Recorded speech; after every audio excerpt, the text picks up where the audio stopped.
Selamat pagi Dewan Juri yang berbahagia. Saya, peserta nomor undian 12, akan membawakan dongeng yang berjudul Timun Mas. Pada zaman dahulu, di sebuah desa di daerah Jawa Tengah, ada seorang janda parubaya yang tinggal sendirian. Wanita tua ini bernama Bu Sini. Suaminya sudah meninggal sejak lama dan ia tidak memiliki seorang anak. Bu Sini menghabiskan hari-harinya seorang diri. Bosan, sepi. Alangkah bahagianya jika aku mempunyai seorang anak yang bisa kurawat dan menemani ku bermain. Tentu hidupku tak akan sebosan ini. Sejak dulu, Bu Sini sangat mempunyai anak. Bu Sini selalu berdoa kepada Tuhan setiap pagi, siang, dan malam. Tuhan, aku tahu diriku tanpa suami ini tidak mungkin jika aku dapat seorang anak. Tapi aku yakin Engkau Maha Pengasuh lagi Maha Penyayang. Tolong berikan percobaan Tuhan. Bu Sini terlihat nangis. Sekali-kali ia menyetak air matanya.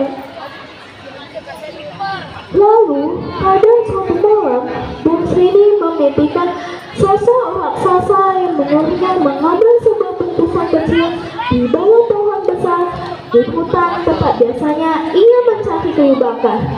Ternyata cuma mimpi. Tapi kenapa ya aku bermimpi seperti itu? Bu Sini bangun dan mondar-mandir memikirkannya. Aku harus ke hutan untuk membuktikannya. Bu Sini pun ke hutan dan berjalan mengikuti perasaannya. Saat dia tiba di hutan, ia mencari bungkusan tersebut. Ternyata benar, ada bungkusan itu. Semoga ada bayinya di dalamnya. Apa? Timun? Hati Bu Sini pun terasa kecewa dan sedih. Tiba-tiba ada seorang raksasa yang menghampirinya sambil tertawa.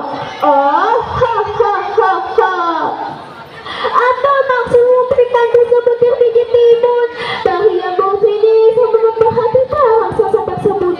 Ternyata kau yang datang dalam mimpiku. Siapa kau? Kenapa kau datang kemari? Tolong, jangan makan aku. Tolong kasihi aku. Tolong. Tenang, jangan takut. Aku tidak akan memakanmu, wanita tua. Tapi tanamlah biji timun itu. Sebagai imbalannya akan kuberikan keinginanmu. Benarkah? Aku sudah lama menyatakan salah hati. Baik, akan kuberikan anak perempuan kepadamu. Rawatlah dengan sepenuh hati. Tapi jika anak perempuan itu sudah dewasa, aku akan datang mengambilnya. Raksasa itu berlalu pergi. Bu Sini pun pulang ke rumah dengan rasa ketakutan. Saat ia tiba di rumah, ia menanam biji timun itu di ladang rumahnya. Bu Sini merawatnya dengan sangat baik. 2 bulan kemudian, tanaman itu mulai berbuah. Anehnya, hanya satu yang berbuah. Warnanya pun menunjukkan warna kuning keemasan. Saat sudah sangat besar, Bu Sini memetiknya. Dan saat terbuah, ternyata di dalamnya ada seorang perempuan. Wah, Bu Sini sangat bahagia mendengar suara tangisan bayi itu. Bu Sini memberikan nama Timun Mas. Bu Sini sangat bahagia. Tidak ia lupa bahwa ia pernah membuat janji pada raksasa bahwa ia akan mengembalikan anak ini pada suatu hari nanti. Bu Sini merawat Timun Mas dengan sangat baik. Timun Mas pun tumbuh menjadi seorang yang cantik, baik hati, dan sangat cerdas. Lalu, pada suatu malam, Bu Sini kembali bermimpi. Seminggu lagi aku akan datang menjemput Timun Mas. Makananku yang lezat selama aku nantikan.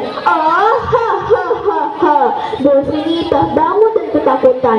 Semenjak saat itu, ia selalu termenung sedih karena ia memikirkan bahwa ia akan berpisah pada anak yang ia sayangi.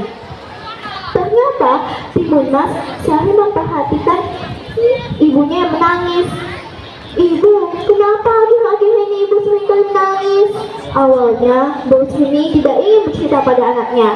Namun, karena Timun Mas terus bertanya dan berdesak, akhirnya bos ini menceritakan kepadanya. "Aku tidak mau, Bu. Aku takut. Aku tidak ingin berpisah dengan ibu." Timun Mas pun merasa sedih. "Baik, anak, mari kita pikirkan cara agar dia tidak mengambil dari guna." Mereka pun berpelukan terharu. Di hari Timun Mas harus dikembalikan, bos ini kepikiran sebuah ide, menyuruh Timun Mas untuk pura-pura sakit agar raksasa itu tidak ingin memakannya. "Hai raksasa, lihatlah, Timun Mas sedang sakit. Sebaiknya engkau kembali saat dia sudah sehat."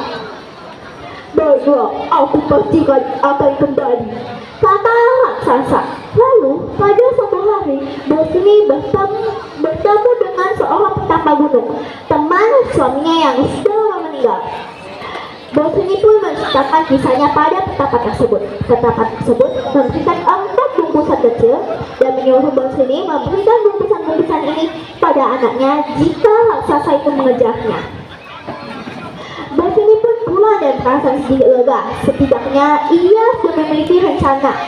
Lalu beberapa hari kemudian raksasa itu kembali datang. Bos ini dan Timun Mas pun berdiri berdampingan tanpa rasa takut. Tiba-tiba Timun Mas berlari sekencang-kencangnya. Raksasa itu pun mengejarnya. Saat berlari cukup jauh, Timun Mas menebarkan bungkusan yang diberikan oleh ibunya yang berisi biji timun. Seketika hutan yang ia lewati berubah menjadi ladang timun. Dan dalam seketika itu juga batang-batang timun tersebut melilit dan mengikat tubuh raksasa tersebut. Namun raksasa tersebut masih mampu melewatinya. Timun Mas menebarkan bungkusan kedua yang berisi jarum. Ketika jarum-jarum itu berubah menjadi pohon bambu yang tinggi dan runcing. Namun raksasa itu masih mampu mengejarnya walau berdarah-darah karena tertusuk bambu tersebut. Timun Mas menambahkan bungkusan ketiga yang berisi garam. Seketika hutan yang ia lewati berubah menjadi lautan yang luas dan dalam. Namun raksasa itu masih mampu mengejarnya. Timun Mas pun cemas, harapan selamat sangat besar. Timun Mas pun menambahkan bungkusan terakhir yang berisi kasih. Seketika tempat jadikan kasih tersebut berubah di lautan lumpur dan panas mendidih. Raksasa itu pun terkalahkan anak tersebut dan ia tewas dalam sekejap. Melihat itu, Timun Mas pun segera pulang untuk menemui ibunya. Melihat anaknya yang selamat, bos ini berucap syukur pada Tuhan. Semenjak saat itu, mereka pun hidup berbahagia. Pelajaran yang bisa kita ambil dari kisah ini adalah orang yang memiliki niat jahat di awal tentu akan berakhir tidak baik dan celaka. Sekian, terima kasih. Ya.